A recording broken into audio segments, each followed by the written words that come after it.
Those were Sri Lankan protesters cleaning up the presidential palace, distributing food and water to the local police and helping out their fellow citizens. This is how the leaders of Sri Lanka chose to deal with them.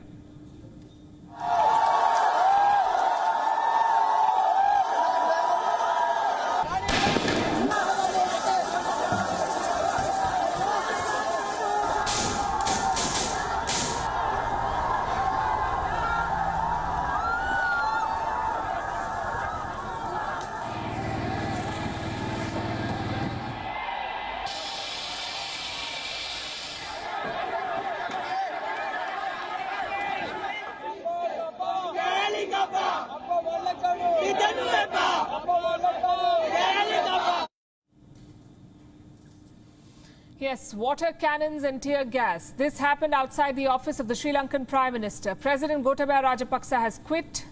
That's what the Speaker of Sri Lanka now claims. But Rajapaksa is yet to officially submit his resignation. The Speaker says he'll get the letter soon.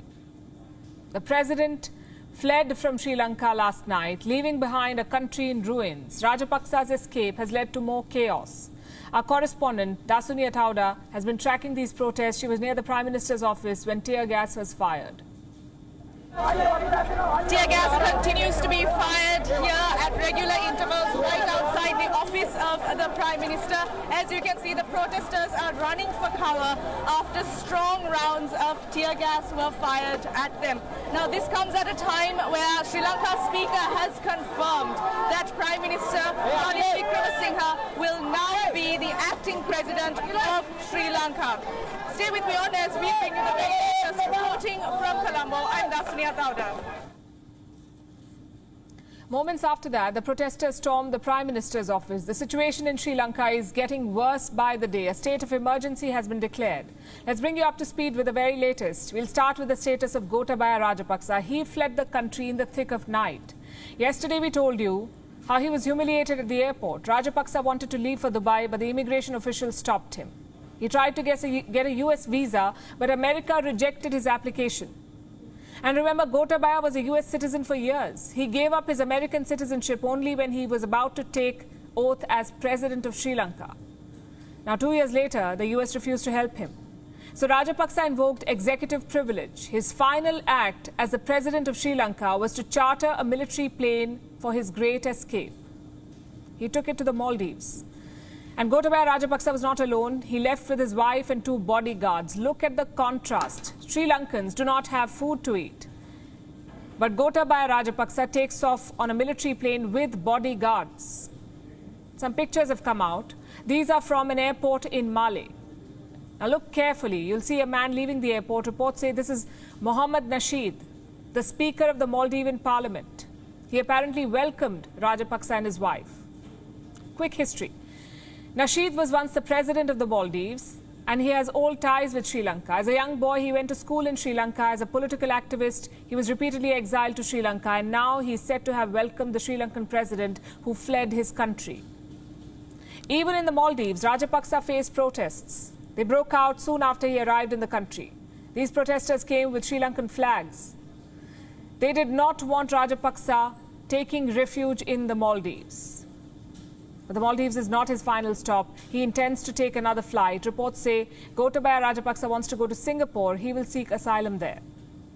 And his escape has made Sri Lankans more angry. The crowds in Colombo continue to get bigger. Today, the Prime Minister's office was stormed. The police resorted to extreme means to stop these people. There was tear gas and water cannons, but the protesters still managed to overpower the police.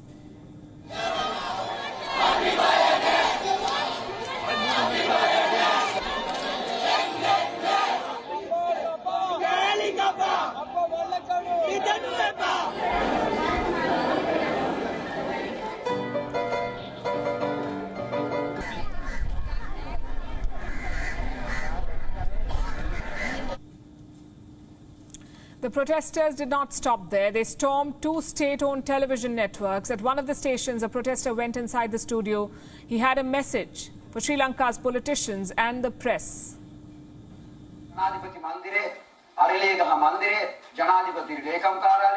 The temple trees, presidential secretariat and the presidential palace are now owned by the public. We came to Rupavahini for one thing, We did not even damage this property by hurling even a single stone. We didn't even use a single word of profanity to those working here. We came here and requested for this special transmission and requested for the channel to join hands with us. Rupavahini TV should be an unbiased media institution hereafter, regardless of whoever comes into power.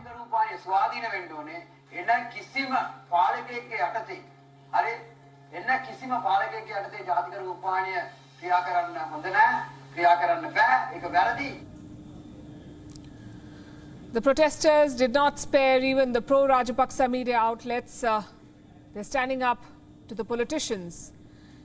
Now we know that Rajapaksa has left Sri Lanka. So who ordered this violent crackdown on protesters? It was Ranil Wickremesinghe. He is the acting president. He was supposed to step down with Rajapaksa, but that has not happened yet. Once the president quits, the Prime Minister takes over as the interim president. That's what the Constitution of Sri Lanka says. The lawmakers then vote for a new president in Parliament. So Wickremesinghe will stay on until the transition is complete. Remember, all these weeks, he kept saying that the protest is okay. But the moment he took over as president, he gave orders to Sri Lanka's military. He wants them to, quote-unquote, do what's necessary to restore order. Later, Wickremesinghe delivered an address to the nation. He said fascists are trying to take over the government.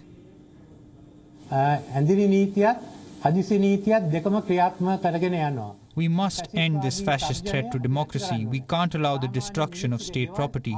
The President's office, the President's Secretariat and the Prime Minister's official residence must be returned to proper custody. This is a dangerous situation. The Sri Lankan government is in disarray. No one is in control. Protesters are taking over government buildings. Troops are being mobilized to restore order. A military helicopter today circled the protest site. Take a look at these images.